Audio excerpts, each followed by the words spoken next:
Welcome everyone to today's FAST-TRAK Training Lab. Today's session is brought to you by DocShop Pro. DocShop Pro is an inventory management and supplies shopping platform built for private practice podiatrists. My name is Tony and I'm the TRAKnet client trainer. Joining me today is Erica, who is one of our customer care representatives. In this webinar, we'll be covering questions which you as our clients have when using the TRAKnet program. All users will be in the listen-only mode, so please post all questions to the questions box on the webinar menu. And then also, to verify we are all currently up to date, our current TRAKnet version is listed on the screen. And I will take you through how to find that version location here. That's going to be under our help. The version information is going to be under about. That'll be found right there. And then you can perform your update by clicking help and then going to check for application updates. All right, Erica, can you go ahead and start us off with our first question? Absolutely. The first question that came in here is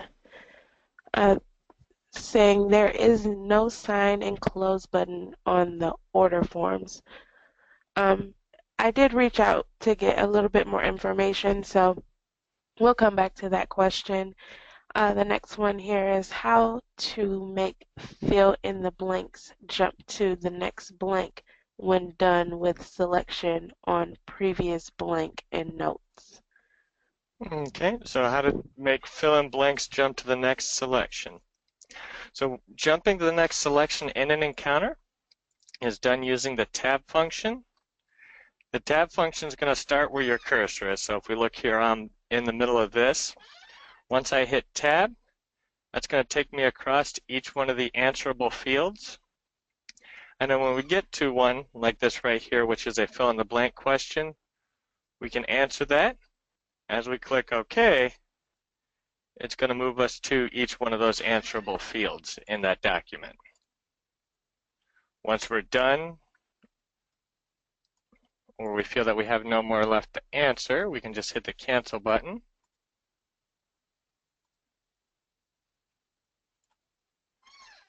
And I do apologize. There we go. And then the cancel button will stop you at the last place you left off. So on mine, I do apologize. The windows were popping up on my other screen for the allergies and medications, but we stopped at past medical history when I hit cancel. To start it back up, you just hit that tab button again, and it'll start back up from where your cursor's at. All right, our next question. Okay, perfect. The next question is there any task list improvements? Okay, as far as task list improvements, I'm going to actually postpone the answer to this question for a little bit. We are making a significant change to the task list itself. That's going to be coming out on the next update. After that update, we'll be going over that task list a bit to kind of give you guys a feel for the new task list, but it's going to completely change the task list itself once that update goes out. Okay.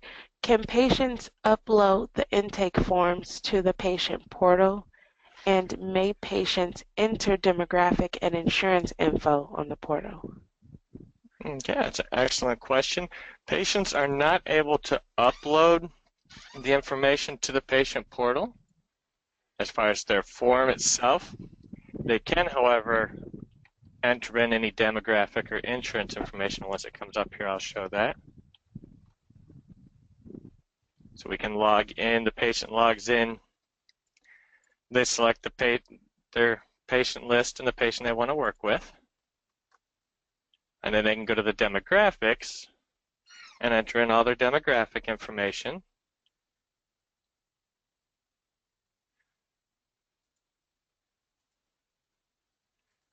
And go to the insurance and enter in all their insurance information. I'm seeing on here, looks like we don't have any sound for some individuals.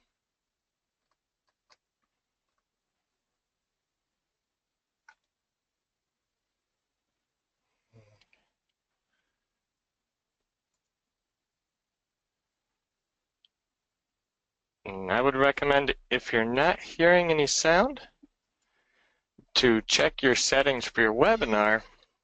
I've checked my sound settings on our side, and it does show the sound going through.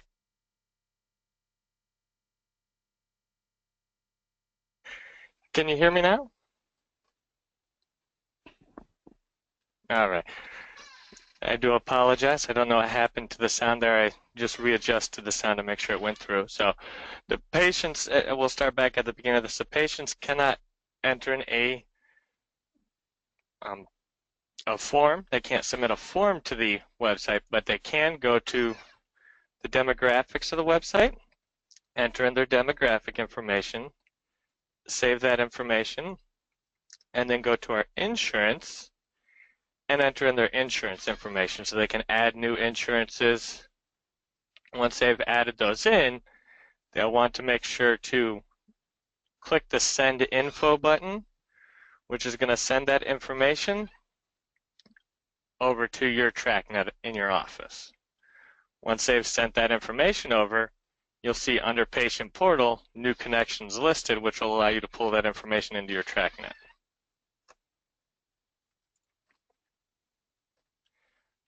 Next question. All right. Is there a way to include CPT codes on the CCD?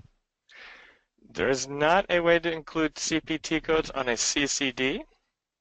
For CPT codes, we would want to go to our Tools, our Print Encounters badge, search the time range, and select the encounter we're wanting to get those CPT codes out for, and then we'd go to Export a super bill. Exporting the super bill is going to have those CPT codes on it, so you can do that by file, PDF, or XML. Generally, with the registries, they're going to want an XML file. So you would export that XML file, and that'll have all CPT codes on it. Okay, perfect. And the next question that we have here is, can you send an email to the direct email account if it is coming from a personal email account? Okay, that's an excellent question. Unfortunately, you are not able to send an email to a direct email from a regular email account. Direct email is a secured email system. It's an agreement between several different systems where they work together to create a secured email system. So you can only send emails between different direct email addresses. Anything outside of that, they won't get received by a direct email address. Okay, perfect. And the next one here is, how can I access TRAKnet from an outside computer? Okay, well, that is a great question. Our first method, the most preferred method, is going to be switching over to the TRAKnet cloud. With the TRAKnet cloud, that allows you to access your TRAKnet program and multimedia anywhere that you have an internet connection, as if you're in the office. Other alternative ways would be, if you have an IT personnel, to set you up a terminal server to either use terminal services like Microsoft Remote Desktop Connection or something to that effect, or do a VPN to the office. Now, the downside to the VPN is going to be, of course, it's a slower speed because it's a VPN. And with the remote desktop connection, you're going to have a license fee for every computer that logs in. So like I said, the preferred method would be to go with the TRAKnet cloud, which will allow you that access anywhere you have an internet access. And then at any time, and it gives you access just as if you were in your office. Okay, another question that's come in here is how to change a user password. Okay. You can change your user password using the username change password. That's going to take you right to your user. And you go under password field, click the little three buttons, and enter in the new password that you want to have. If you're changing the password for someone that isn't yourself, so if you're the office manager, you need to go in and change one of your users' passwords because maybe they forgot it, you'll come to Properties, go to Users, search your user by name where you can click Show All, select the user, and then that's going to take you to the same place, but just for that user, so that you can click that little 3-button field and type in the password desired. All right. Okay, perfect. And excuse me, can you attach a webcam image to a note? Yes, you certainly can. Our most recent update added the ability to attach webcam and scanned images directly to the note. So we'll go here to a little better example. So if you have a webcam, you can select webcam here. It's going to work pretty similar to the way it does right on the patient's chart. Only downside with doing so from here is any scanned or webcam images that are added in here are going to be placed only on the note. They won't be in the multimedia at all, so you'll only be able to access them through the note. All right, our next question. All right. Is there a way to print labels from TRAKnet 3.0? Okay, there's a way to print mailing labels and appointment labels for appointments. Let me see here. Right from the appointment. So if you right-click on an appointment that you have on your scheduler, you'll have a mailing label and appointment label option, and you can print those out right from the scheduler.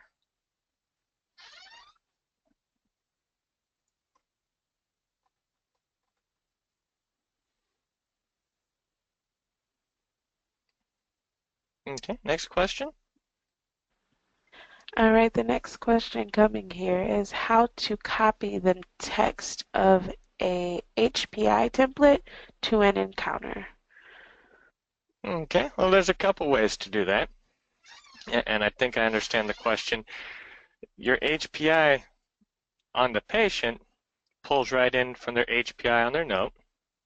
So when you go to manage templates to manage the templates that you're working with, if you want to have those HPI information from the patient's chart come into the note, you'll want to make sure to place that HPI link on the note. So here I have my template. I'm going to put my HPI under subjective. So I go over to patient data. I'm going to use the new search feature here that lets me search my link real quick and easy. I drop that in there, and I update that template. So now if we look at our HPI on our patient, we see we have HPI listed in there. And if I go to create a new encounter, using that template I just put the link on, it will pull that HPI right into the note. So it pulls it right from the patient chart automatically.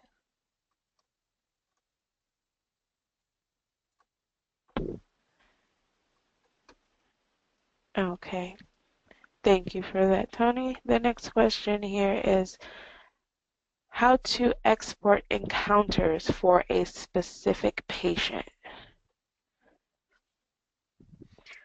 Okay, for exporting an encounter, a single encounter you can export right from the encounter. So if you're working on the encounter, you can come over to Actions, Export CCD. That's going to export your CCD for that specific encounter. To batch export the encounters, you're going to go to our Tools, Print Encounters Batch, search your patient. So here we are on Richards.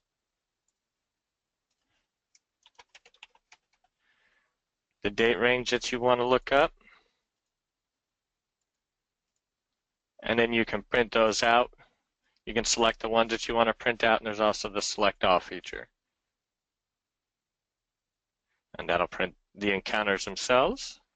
Here, I'll show you with the print preview here once it gets done loading.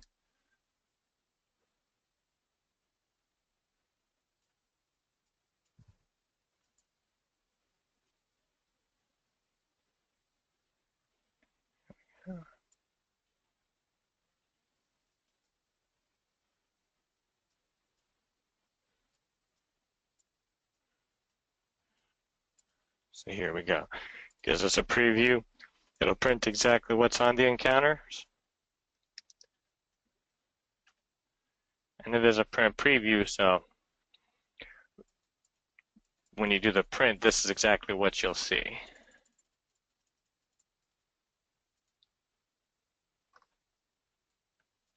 All right. Our next question. All right.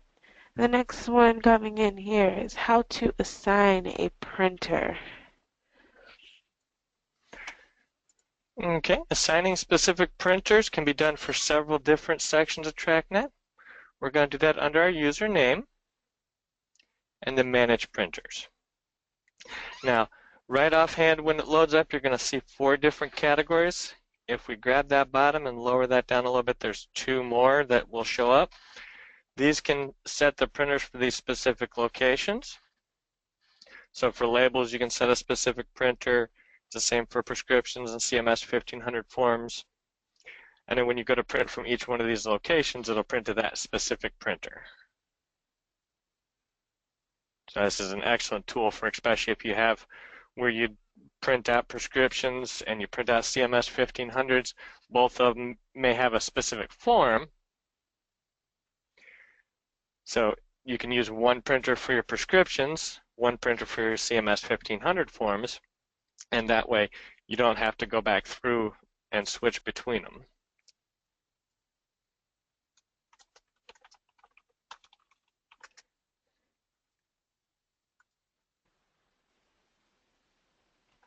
All right. And the next question here is how to merge patients in TRAKnet 3.0. All right. Now for merging patients in 3.0, we're going to use our tools, merge patient, and it's going to work very similar to the way it does in 2.0. If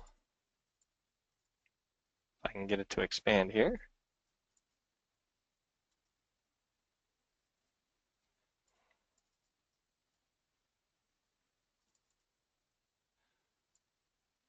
Here we go, we'll make it a little bigger. So this will work very similar to the way it does in 2.0. We'll have our 2 patients that we want to merge. With 3.0, it's going to let you know that the top one's the record that's going to stay, and the bottom one's a record that's going to be changed.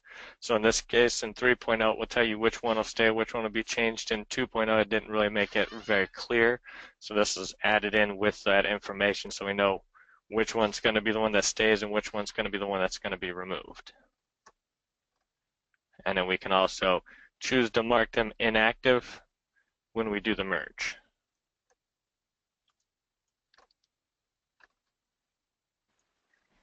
Okay. When I download from TriZetto, what could cause the secondary payments not to automatically calculate? Okay. In this, I think they mean not to automatically post, because secondary payment should never auto-calculate. The only auto-calculation we're going to want done is the primary. When the primary comes in, it's going to have an allowed amount. If the secondary adjusts according to that allowed amount, we're going to have a credit on the account that we don't want to have. So I think what the question means is automatically posting. And that brings up a good point that I've run into quite a few times. When we're sending out claims, we send our primary claims out. They have the secondary connected to them. So we don't send the secondary claim out electronically. It goes over to our clearinghouse, over to Gateway, and Gateway sends out that primary claim. At that point, our job as far as sending out an electronic file is completed, because when Gateway receives that primary payment, Gateway forwards that secondary electronic file over to the secondary payer. In TRAKnet, when it receives the primary payment in, your secondary sequence is going to show up on your claim screen. If these are not sent, if you don't click them and click send, we don't have a history for that secondary. And if TRAKnet doesn't have that secondary history, it's not able to automatically post because it doesn't have a history to know what to post to where. So anytime we have a secondary insurance, we want to make sure that after we post those primary payments, we come back and send the secondary insurance. My recommendations on process is once we're done working through payments, When we get in our payments, we work through the payments. We just come over to the claim screen, sort that for secondary, refresh it, and then just send all the secondaries at that time. That way, they'll all have the history, and when they automatically post to those histories. Okay, perfect. Um, Another question here. Can a patient be removed from collections if they're put in? Can a patient be removed from collections? Yes. Hmm. The collections module is not used very often. I don't have any examples of anyone in collections in my database, so I wouldn't be able to say for certain. I'll have to get back with the asker that question too to get provide them an answer to that, because like I said, that's not used very often, and I can't say that I've ever been asked how to take them out of collections once they're put in.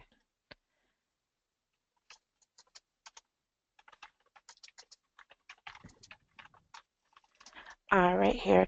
So the next question is, it looks like, is how to complete number 9 measure using for meaningful use.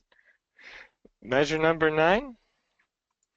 Measure number 9 relies solely on the patient. With measure number 9, it requires that one of the patients respond back.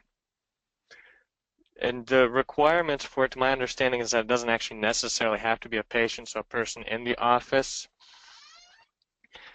can go in, send themselves a test message, and then go to Health Vault, send a message back to TRAKnet, and then we'll receive it in, because that one's just proving that we have the ability to send that electronic message.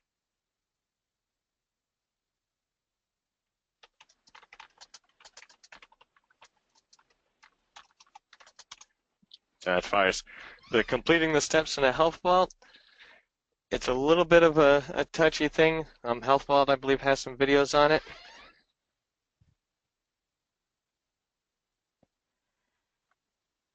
All right, perfect. It looks like the next question was again a meaningful use question, and it pertains to measure number 3.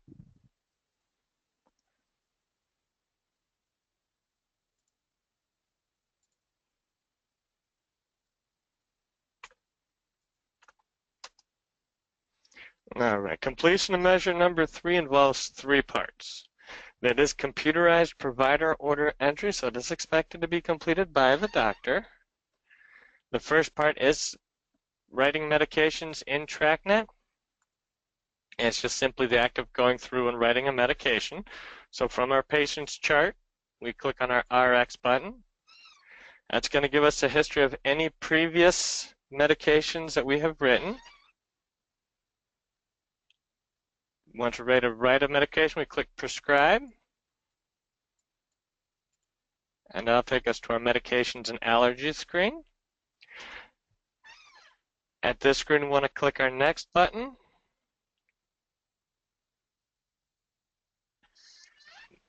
We'll be able to see our medications. We have a favorites list which builds up automatically. Then under medications, we can search the Lexicon medications database for medications. Once we make our medication selection, if there's any drug alerts found, it's going to advise us of those drug alerts. We click our next button, and it will again, if there's a drug alert, advise us of any drug alerts. We can go ahead and prescribe past that, because of course the doctor is the one in charge.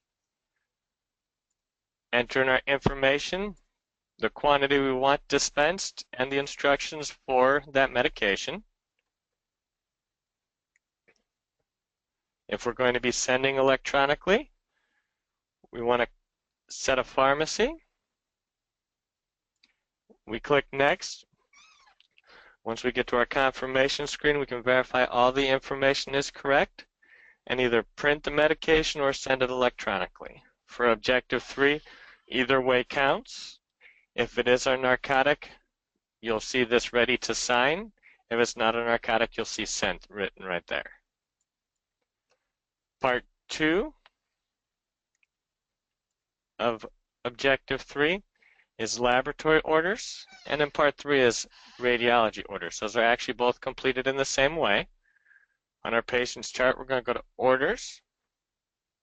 For radiology orders, we select Radiology. We click our Add button, enter in our vendor, our code. I'd prefer to search by description. Personally, the codes can be quite difficult to remember. And then our date ordered and date sent.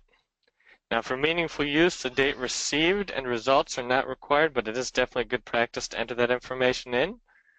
Once we've entered in, we want to click Save and then link that to the appropriate encounter. If it is not linked to the encounter, it will not be counted towards meaningful use until it is. The lab orders are the exact same way. They're actually the same screens, just with lab orders written on them. We pick our vendor. We pick our code.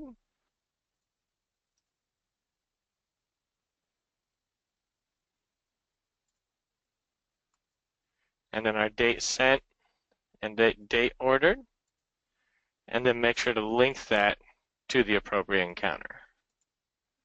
Now those are required to be completed by the physician, or computerized provider order entry. Okay, thank you. And then there was one that came in saying, I was hoping the secondary payments would not show a credit every time in regards to your explanation for the secondary claims and remits. Yep, and that's going to come down to the settings on the insurance. As I was saying previously when I was talking about the payments, under claim details there's a setting for auto adjust. If that setting for auto adjust should only be set true for the primary insurance. If we have a secondary insurance that has that setting set to true, what we're going to have happen is we're going to have a second adjustment done. So if we come in here on one of my insurance checks here, if I have one, yep. And we look, when we get an allowed amount in, our bill is $75, we get an allowed amount of $55, so we make an adjustment of $20 on the primary insurance. If the secondary comes in and it's set to auto adjust, it's going to have that allowed of $55, and it will adjust that $20 a second time, which will result in that credit on every secondary insurance coming in that's set that way. So what we want to do is make sure that on our secondary claims, auto adjust is set to false. And that'll prevent those credits from showing up for secondary insurances. Looks like we might have time for one more quick one.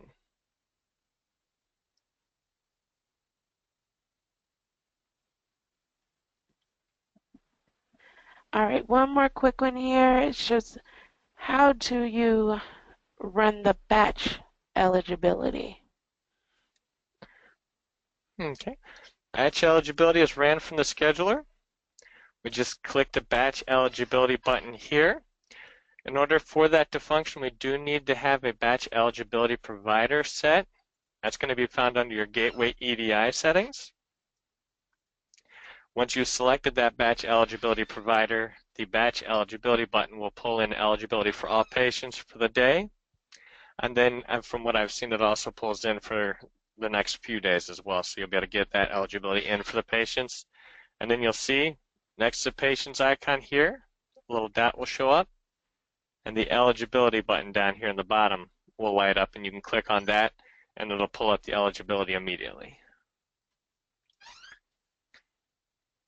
All right, looks like that's about all the time we have at this time. I want to remind you of our resources that we do have, our TRAK YouTube page and our TRAKnet wiki page. There are a large number of videos on the TRAKnet YouTube page, which is going to be very helpful. And the TRAKnet wiki page covers every part of TRAKnet. So if you go there, you can search for whatever term it is that you're working with, and there'll be an instructions, both written and the YouTube video for that section. If your questions were not answered today, we will be reaching out to you. And then also please register for additional FAST-TRAK training labs. We do have them every other Wednesday. And you'll receive an email with today's recording. And then also don't forget about DocShop Pro.